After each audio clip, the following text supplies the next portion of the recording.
पूर्व chief justice of India DY Chandrachud फिर से सुर्खियों में है। इस बार वजह है सरकारी बंगले को लेकर। रिटायरमेंट के 8 महीने बाद भी डीवाई चंद्रचूड़ सरकारी बंगले में रह रही हैं।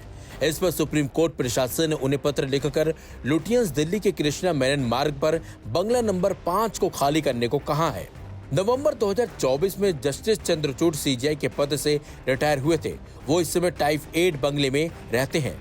तो चलिए आपको बताते हैं कि आखिर सीजेआई के लिए बंगले में रहने का नियम क्या है और आखिर क्यों बंगला चंद्रचूड़ खाली नहीं कर रहे हैं। दरअसल सुप्रीम कोर्ट प्रशासन ने housing and urban affairs ministry को पत्र लिखकर कहा है कि बंगला नंबर 5 की अब जरूरत है। 1 जुलाई को ही सुप्रीम कोर्ट प्रशासन ने मंत्रालय को पत्र लिखा था। इस पत्र में कहा गया था कि नियम के मुताबिक रिटायरमेंट के 6 महीने बाद तक ही सीजेआई सरकारी बंगले में रह सकते हैं। ऐसे में आधिकारिक नियमों के मुताबिक उन्हें पहले ही बंगला खाली कर देना चाहिए था। इस पत्र में ये भी कहा गया था कि रिटायरमेंट के बाद जस्टिस चंद्रचूड़ ने सीजेआई से अपील की थी कि उन्हें कुछ दिन और बंगले में रहने की इजाजत दी जाए। सीजेआई ने निवेदन मान लिया था और साथ ही कहा था कि अब इस समय सीमा के बाद और छूट नहीं दी जाएगी।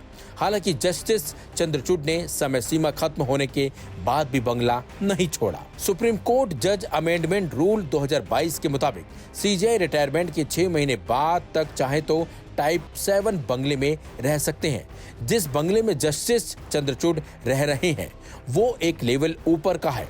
वहीं जस्टिस चंद्रचूड़ का सरकारी बंगले में रहने का समय 10 मई को ही खत्म हो चुका है। मंत्रालय ने जस्टिस चंद्रचूड़ को 11 दिसंबर 2024 से 30 अप्रैल 2025 तक के लिए 5430 रुपए की मामूली लाइसेंस फीस लेकर टाइप 8 बंगला दे दिया था और अब जस्टिस चंद्रचूड़ ने खुद अपनी मजबूरी बताई। World-class faculty, cutting-edge labs and immersive learning. A vibrant campus life beyond the classroom. SGT University, nurturing future leaders. कुछ निजी चुनौतियों की वजह से वो बंगला खाली नहीं कर पा रहे हैं।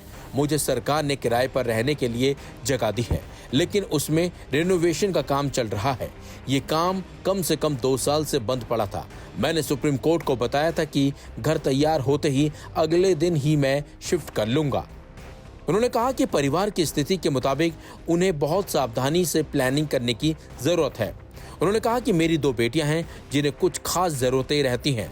उन्हें ऐसी बीमारियां हैं जिनके लिए एम्स के विशेषज्ञों की जरूरत पड़ती है। उन्होंने पूर्व सीजेआई संजीव खन्ना को 28 अप्रैल को पत्र लिखा था और कहा था कि जब तक उनकी जरूरत के मुताबिक उन्हें घर नहीं मिल जाता उन्हें बंगले में रहने दिया जाए। उन्होंने कहा कि बस कुछ ही दिनों की बात है और मैं शिफ्ट कर लूंगा। मैं शीर्ष न्यायिक पद पर रहा हूं और मुझे अपनी जिम्मेदारी का एहसास है। उन्होंने कहा कि ये देरी जानबूझकर नहीं बल्कि मजबूरी में की गई है।